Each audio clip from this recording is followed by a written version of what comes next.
Among birds, it's well known that species of parrot and crow will occasionally use tools. However, outside of these groupings, you may occasionally find some unlikely examples. Or should I say, an unlikely example? Let's take a look at the curious case of Fred, the Sandhill crane. For any of those who don't know the Fred I'm talking about, Fred is a hand-reared sandhill crane who first appeared in the documentary Flight of the Snow Geese in 1972. While their screen time is limited and their life outside of the documentary is pretty much unknown, Fred did exhibit a rather astonishing behaviour which left me quite baffled. I can hardly believe that in over 50 years no one else has made a video about Fred before, at least to my knowledge. Fred would pick up a towel and rub it all over themselves after being in the water, almost as if they were drying themselves off. And maybe this is what Fred was doing. If that's the case, then it falls into the definition of tool use. However, this may not have been what Fred was actually doing. But before we get onto my theories, are there any cases of tool use known in the crane order? Firstly, to answer my own question, no, cranes are not very closely related to herons or storks. In fact, herons are closer to pelicans than storks, and storks are closer to penguins than cranes, and they all belong to a different grouping than cranes. Cranes are closer to rails, like the coot and moorhen. And within this order, there's only one verified case of tool use, seen within a flightless island rail, which apparently have larger brains. Within the crane family, there are no verified cases of tool use that I could find. There are a few unverified cases of tool use, but without actually observing the behaviour, it's hard to tell. This doesn't paint the best picture here for Fred, but let's look at my theories. My first theory is that perhaps Fred is just preening with a towel in their beak, with no knowledge or intention of drying themselves with the towel. Cranes do spend a lot of time preening themselves to ensure their feathers are in top quality and proper order. From my observations, they seem to preen more than almost any other bird. But of course, keep in mind that my observations are on captive cranes.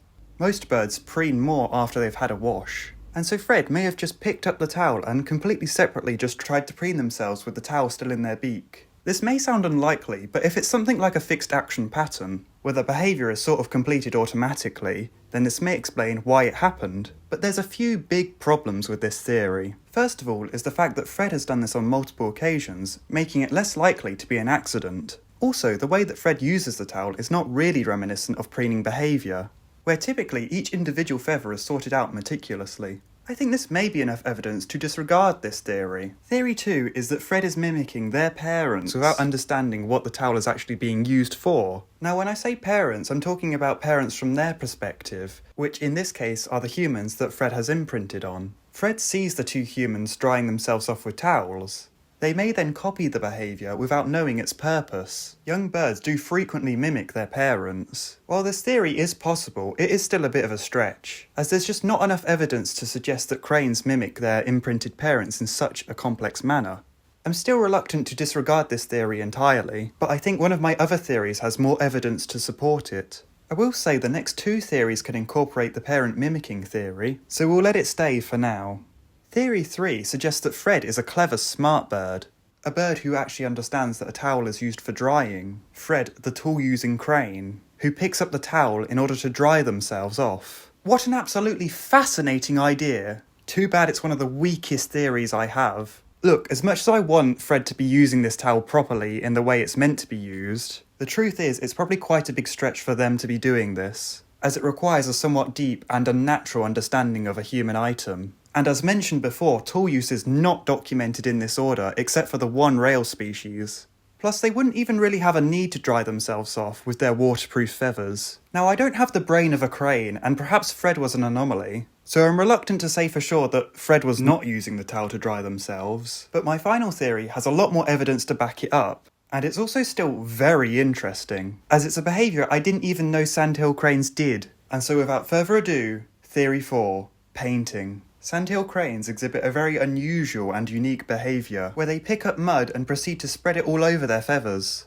The mud often contains iron, which gives it more of an orange colour, and this behaviour is known as painting. They paint their own feathers with mud. It's still not entirely clear as to why they do this, but it's thought it may act as camouflage or a natural insect repellent. While it's typically adults that do this prior to nesting, some young birds will also paint themselves. Sometimes they'll pick up vegetation that is covered in mud and spread it on themselves. And the way they do it is extremely similar to how Fred uses a towel. So my best theory is that Fred is exhibiting painting behaviour, but with a towel instead of mud, or muddy vegetation. This is a natural behaviour for sandhill cranes, although it's not seen in any other crane species, and in fact I can't think of any other bird species that deliberately paints themselves in such a way.